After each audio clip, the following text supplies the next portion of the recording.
Hi viewers, welcome to our channel. ప్రస్తుతం మనతో పాటు సీనియర్ జర్నలిస్ట్ దాము బాలా సార్ వారితో మాట్లాడదాం.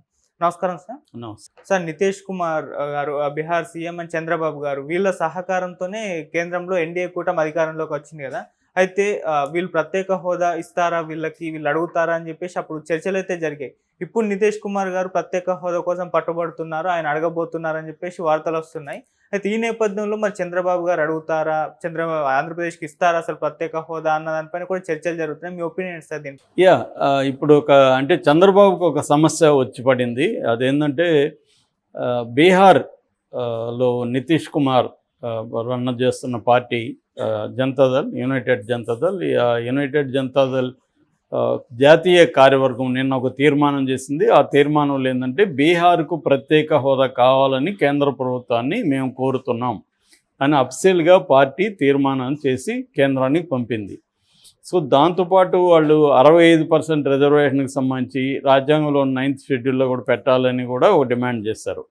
అంటే బీహార్లో కూడా నితీష్ కుమార్ మీద కూడా ప్రెజర్ పెరుగుతుంది ప్రతిపక్షాల నుంచి. ముఖ్యంగా మనం చూసాము, జన సురక్ష ఆయన ప్రశాంత్ కిషోర్ నాయకుడు, ఆయన మొన్న డిమాండ్ చేశారు, నితీష్ కుమార్ మోడీని ఏమీ అడగట్లేదు, ఒకటే ఒకటి అడుగుతున్నాడు. అదేంటంటే 2025లో బీహార్లో ఎన్నికల్లో వస్తున్నాయి, సో అప్పుడు నేనే సీఎం కావాలి, నన్నే సీఎం చేయండి అని అడుగుతున్నాడు తప్ప బీహార్కి రావాల్సిన ప్రత్యేక హోదా అడగట్లేదు, ఇక్కడ రైతులకు సంబంధించి చెరుకు ఫ్యాక్టరీలు అడగట్లేదు, మన పిల్లలకు సంబంధించి ఉద్యోగాలు అడగట్లేదు అని ప్రశాంత్ కిషోర్ విమర్శించాడు. సో ఈ ప్రెజర్ అక్కడ ఉంది. అందుకని ఇప్పుడు ఆ ప్రెజర్ని తట్టుకోవాలంటే 2025లో ఎన్నికలు ఉన్నాయి కాబట్టి, అంటే ఇంకో 1 year ఉంది అంతే. సో ఈ ఎన్నికల లోపల ప్రత్యేక హోదా సాధించగలిగితే తనకి రాష్ట్రంలో తిరుగుండదు. సో అది అతని ముందున్న కర్తవ్యం. చంద్రబాబుకి ప్రెజర్ లేదు. 5 ఏళ్ల పాటు చంద్రబాబు బిందాస్గా ఉండొచ్చు. ఎందుకంటే ఇప్పటికిప్పుడు ఇటు వైసీపీ కూడా కోలుకొని ఫైట్ చేసే పరిస్థితి లేదు. ఆల్రెడీ జగన్ 6 నెలలు చూద్దామని చెప్పేసి సైలెంట్గా ఉండిపోయినాడు. సో ఇప్పటికిప్పుడు ప్రెజర్ లేదు. ఒకవేళ చంద్రబాబు వాళ్ళ జోలికెళ్ళి జగన్ ఏమన్నా అరెస్ట్ చేస్తే తప్ప అదర్వైజ్ చంద్రబాబుకి ఇప్పటికిప్పుడు ఏ రకమైన ప్రెజరు కనిపించలేదు ప్రజల నుంచి. కానీ ప్రతిపక్షం అంటే ఇంకా వైసీపీనే. కాంగ్రెస్ షర్మిల పెద్దగా ఏం మాట్లాడేది లేదు. మాట్లాడినా కూడా వీళ్ళ మీడియా ఫోకస్ చేయదు. ఆమెకి గతంలో అంత ఫోకస్ అవ్వడానికి కారణం తెలుగుదేశం మీడియాను. తెలుగుదేశం మీడియా సైలెంట్గా ఉంటే ఎట్లాగో వైసీపీ మీడియా ఆమెను ఫోకస్ చేయదు. కాబట్టి ఆమె ఏం మాట్లాడినా పెద్దగా ప్రజల్లోకి వెళ్ళదు షర్మిల మాట్లాడితే. కాబట్టి ఇంకెవరున్నారు చంద్రబాబుకి వ్యతిరేకంగా? ఎవరు లేరు. అందుకని చంద్రబాబుకి ప్రెజర్ లేదు, నితీష్కి ప్రెజర్ ఉంది. కాబట్టి ఇప్పుడు నితీష్ అక్కడ అడగాల్సిన పరిస్థితి కాబట్టి ఆయన అడిగాడు. అయితే ఇప్పుడు దానివల్ల కొంత ఇక్కడ చర్చ మొదలైంది, చంద్రబాబు ఎందుకు అడగట్లేదు అని. వైసీపీ వాళ్ళు ఆల్రెడీ పోస్టులు పెట్టడం మొదలుపెట్టారు. చంద్రబాబు కూడా అడగాలి, ఎందుకు అడగట్లేదు, ఏది ఆపుతుంది చంద్రబాబు? నితీష్ కుమార్ బీహార్కి అడిగినప్పుడు చంద్రబాబు ఎందుకు అడగట్లేదు? ఆల్రెడీ ప్రత్యేక హోదా కొత్తది కాదు, ఆల్రెడీ విభజన చట్టానికి సంబంధించి కాంగ్రెస్ హామీ ఇచ్చింది, దాన్ని బీజేపీ కూడా సపోర్ట్ చేసింది అప్పుడు. సో బీజేపీ అధికారంలోకి వచ్చి 10 ఏళ్ళు అయినా కూడా ప్రత్యేక హోదా ఇవ్వకపోయారు. కనీసం ప్యాకేజీ లాంటిది ఇవ్వలేదు. బుందేల్ఖండ్కి ఇచ్చారు, అట్లా వెనుకబడిన ప్రాంతాలకు కొన్ని ప్యాకేజెస్ ఇస్తున్నారు. అట్లా ఒక ప్రత్యేక ప్యాకేజీ ఇచ్చి కొన్ని ప్రత్యేక జాతీయ పరిశ్రమలు ఇక్కడ పెట్టడం, ఇక్కడ పెట్టే పరిశ్రమలకి రాయితీలు, జిఎస్టీ లాంటివి లేకుండా చూసుకోవడం, కొన్ని సపరేట్గా ఫండ్స్ రిలీజ్ చేయడం, ఇలాంటివన్నీ చేయాల్సిన అవసరం. ప్రధానంగా ఏంటంటే ఆంధ్రప్రదేశ్కి పరిశ్రమలు లేవు తగినంతగా, అట్లాగే ఐటీ ఇండస్ట్రీస్ లేవు, దానివల్ల ఎంప్లాయ్మెంట్ అక్కడ ఉండట్లేదు. ప్రధానమైన సమస్య ఎంప్లాయ్మెంట్కి. అట్లాగే కొన్ని ప్రాజెక్ట్స్ మనకి ఆగిపోయినాయి.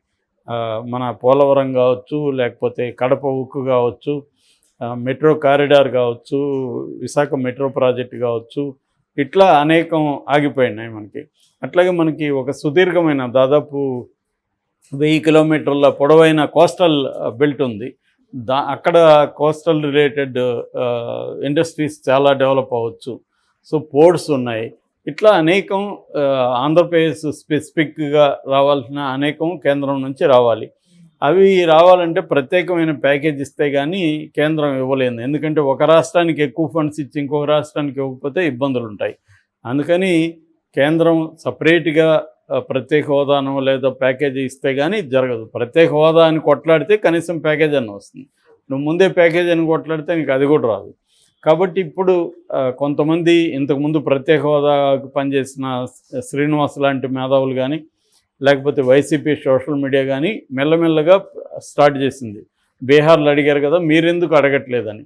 సో మరి దీనికి చంద్రబాబు పట్టించుకొని మాకు కూడా కావాలని ఇక్కడ కూడా 3 పార్టీలు కలిసి, అంటే చంద్రబాబు, జనసేన, బీజేపీ. ఒకవేళ బీజేపీని మేము డిమాండ్ చేయమంటే కనీసం జనసేన, తెలుగుదేశం కలిసి ఆంధ్రప్రదేశ్ ప్రత్యేక హోదా కావాలి మీరు ఇవ్వండి అని వీళ్ళెందుకు తీర్మానం చేసి పంపించలేదు.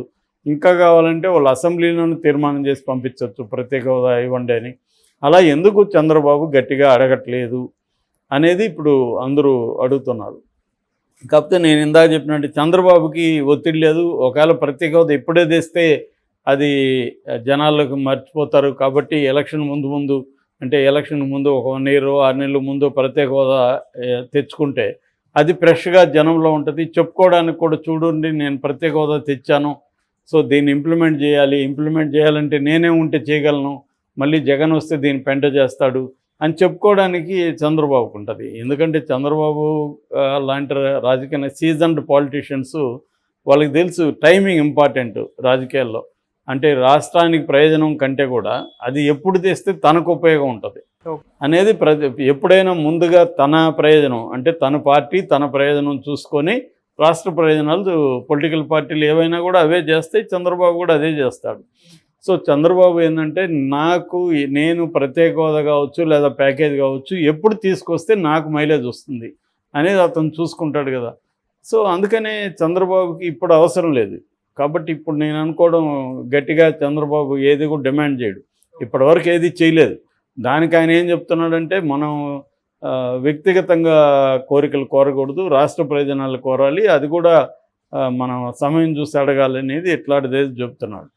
సో అసలు పొత్తు పెట్టుకున్నప్పుడే బీజేపీతో ఎందుకు పొత్తు పెట్టుకున్నామని చాలామంది ప్రశ్నించారు ఆయన, ఇంక్లూడింగ్ పార్టీలో కూడా. బీజేపీ రాష్ట్రానికి గత 10 ఏళ్లలో చేసింది ఏం లేదు, అలాంటి బీజేపీకి ఎందుకు పైగా చంద్రబాబు అరెస్ట్కి బీజేపీ ఆశీర్వాదం ఉంది జగన్కి. ఇలాంటప్పుడు బీజేపీతో ఎందుకు పొత్తన్నారు. కానీ చంద్రబాబు ఆలోచించింది ఏంటంటే పోల్ మేనేజ్మెంట్లో బీజేపీ సపోర్ట్ లేకపోతే చేయలేమనుకున్నాడు, అది అయింది. రెండోది తను రేపొద్దున జగన్ మళ్ళీ అధికారంలోకి వస్తే తను జైలుకి పోకుండా ఉండాలంటే కూడా బీజేపీ సపోర్ట్ కావాలనుకున్నాడు. ఈ 2 పనిచేశాయి. సో కానీ రాష్ట్ర ప్రయోజనాల కోసం చంద్రబాబు తన ప్రయోజనాల కోసం చంద్రబాబు రాష్ట్ర ప్రయోజనాలను తాకట్టు పెడుతున్నాడా అన్న క్వశ్చన్ అయితే వస్తుంది. కాకపోతే ఆయనకి ఈ క్వశ్చన్ రావడంలో ఇప్పటికిప్పుడు ఇబ్బంది అయితే లేదు. దీన్ని పెద్ద ఎత్తున మళ్ళీ వీళ్ళు ఉద్యమంగా మార్చితే అప్పుడు ఇబ్బంది అవుతుంది. నెక్స్ట్ రాబోయే లోకల్ ఎన్నికల్లో కొంత ఇబ్బంది జరగచ్చు. ఇప్పుడు వైసీపీ చాలా స్ట్రాంగ్గా మళ్ళీ ప్రత్యేక హోదా ఉద్యమాన్ని తీసుకురావాలి. అది తీసుకొచ్చే పరిస్థితిలో వైసీపీ ఉందా అనేది పెద్ద క్వశ్చన్ మార్కు. వైసీపీ లేనప్పుడు, చంద్రబాబు మీద ప్రెజర్ లేనప్పుడు చంద్రబాబు ఎందుకు అడుగుతాడు? ఇప్పుడు చంద్రబాబు అడగడు. నితీష్ కుమార్ ఎందుకు అడిగాడంటే ఆయనకి నెక్స్ట్ ఇయర్ ఎలక్షన్లు ఉన్నాయి కాబట్టి ఆయనకు అవసరం, ఈయనకి ఇప్పుడు అవసరం లేదు. ఈయన ఎప్పుడు అడుగుతా అంటే ఇంక 2-3 ఏళ్ళు అయినాక అప్పుడు అడుగుతాడు గట్టిగా. ఒకవేళ ఇప్పుడు అడిగినా నామకే వస్తే అడుగుతారేమో తప్ప ప్రెజర్ అయితే చేయరు. సో రాష్ట్రానికి ప్రయోజనాలు అనేవి మెల్లమెల్లగా తీసుకొద్దాం అనేది చంద్రబాబు ప్లాన్. జనంలో ఫ్రెష్గా ఉండి అది కూడా సగం ఉండాలి. అందుకనే లాస్ట్ కూడా అమరావతిని ఎందుకు కంప్లీట్ చేయలేదు? అమరావతిని సగం చేసి కొద్దిగా చేసి మళ్ళీ నాకు అధికారం ఇస్తే నేను చేస్తాను అని జనంలోకి వెళ్దాం అనుకున్నాడు ఆయన. సో అందువల్ల అమరావతిని ఫినిష్ చేయాలి. ఇప్పుడు కూడా నేను అనుకోవడం అమరావతిని కంప్లీట్గా ఫినిష్ చేయరు, కొంతవరకు డెవలప్ చేసి మళ్ళీ చేయాలంటే నేను కావాలి అనేది జనంలోకి వెళ్ళడం కోసమే చంద్రబాబు చేస్తాడు. ఏదైనా పొలిటికల్గా తనకు తన పార్టీకి ఉపయోగపడే విధంగానే డిజైన్ చేస్తారు ఎవరైనా, ఎనీ పొలిటికల్ పార్టీ. ఇంకా చంద్రబాబు అందులో ఆరితేరిపోయినవాడు. ఇవాళ ఉన్న చాలామంది సీనియర్ నాయకుడి కంటే కూడా సీనియర్ ఆయన కాబట్టి ఆయనకి తెలుసు ఏ వ్యవహారాన్ని ఎప్పుడు టైమింగ్ అనేది ఎంత ఇంపార్టెంటో తెలుసు ఆయనకి రాజకీయాల్లో. కాబట్టి ఆయన ప్రత్యేక హోదా డిమాండ్ ఊరికే నామకే వస్తే అడిగినా కూడా పెద్దగా డిమాండ్ అయితే చేయడు.